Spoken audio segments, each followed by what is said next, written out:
3000 metre உயரம் கொண்ட செங்குத்தான மலையில் 4 யுகங்களாக கோவில் கொண்டிருக்கும் பெருமாளின் அற்புதங்கள் குறித்து இன்றைய சர்வ பக்தி மையத்தில் பார்க்கலாம்.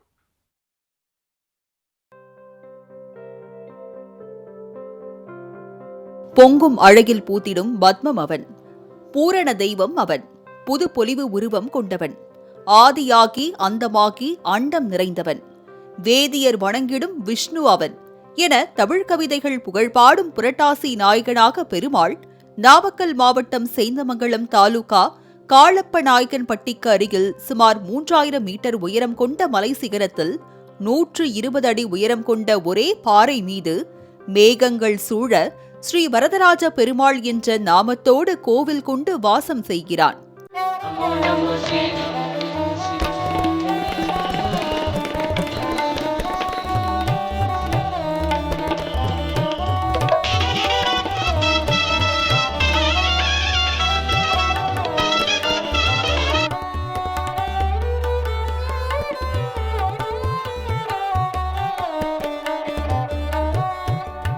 புரட்டாசி விரதத்திற்கு பெயர் பெற்ற நைனாபலை அருள்மிகு வரதராஜ பெருமாள் கோயில் கொங்கு நாட்டில் உள்ள வைணவ தலங்களில் புகழ்பெற்ற ஒன்றாக விளங்குவதோடு இதனை பல்லவ மன்னனாலும் நாமக்கல் சேந்தமங்கலம் பகுதியை ஆண்ட ராஜகம்பளத்து நாயக்கர் சமுதாயத்தை சேர்ந்த ராமச்சந்திர நாயக்கரால் கட்டப்பட்டதாக வரலாறு கூறுகிறது.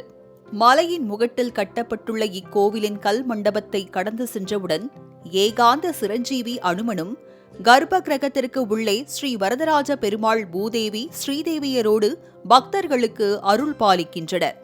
இதனையடுத்து சன்னதிக்கு வெளியே உள்ள மண்டபத்தில் உள்ள தூணில் நயன மகரிஷி தவம் செய்வது போன்ற சிற்பம் ஒன்று காணப்படுவதோடு கிழக்கு நோக்கியவாறு தனி சன்னதியில் வீற்றிருக்கும் குவலய வள்ளி தாயார் பக்தர்களுக்கு கருணையோடு அருள் வழங்குகின்றார். நயன மகரிஷி இங்கு தவம் செய்து பெருமாள் தரிசனம் கண்டதால் இம்மலைக்கு நைனாமலை என்ற பெயர் வந்ததாக கூறப்படுகிறது.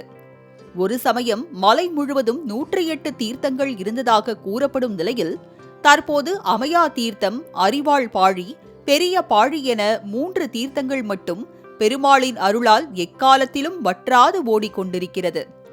உலகிற்கு வெளிச்சம் தரும் சூரிய பகவான் இங்கு வீற்றிருக்கும் பெருமாளுக்கு வழிபாடுகள் செய்து வரம் பெற்ற நிலையில் ஒவ்வொரு வருடமும் ஆணி முதல் தேதி முதல் ஆடி 30ஆம் தேதி வரை உதயத்தின் போது மூலவர் மீது தன் ஒளிகளை படரவிட்டு வணங்கி வழிபடுகின்றனர்.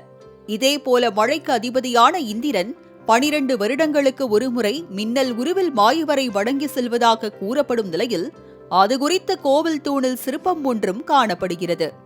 கோவில் அடிவாரத்தில் சன்னதி கொண்டுள்ள ஆஞ்சநேயரை வணங்கிவிட்டு 3700 படிக்கட்டுகள் ஏறி பரந்தாமனை தரிசித்தால் மனம் இன்பமடைவதாகவும் கோவில் கண் தூண்களில் படுக்கை ஜடாமுடி சித்தர், பிராண தீபிகை சித்தர், குருலிங்க சித்தர் உருவங்கள் வணங்கி வாழ்வில் துன்பங்கள் நீங்கி வாழலாம் எனவும் பக்தர்கள் தெரிவிக்கின்றனர்.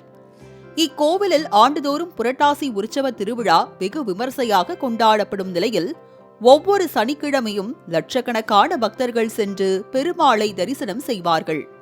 அதிலும் 3வது வாரம் வரும் பக்தர்கள் எண்ணிக்கை பல மடங்கு அதிகரித்து காணப்படும் நிலையில் புரட்டாசி மாதத்தில் இங்கு வந்து வழிபட்டால் பலன்கள் மேலும் அதிகரிக்கும் என்பது பக்தர்களிடையே நம்பிக்கையாக உள்ளது.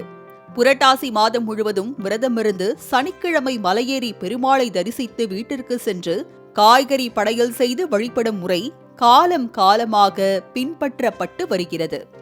மாலை முரசு தொலைக்காட்சி செய்திகளுக்காக பிரதாப்புடன் கலைமாமணி நந்தகுமார்.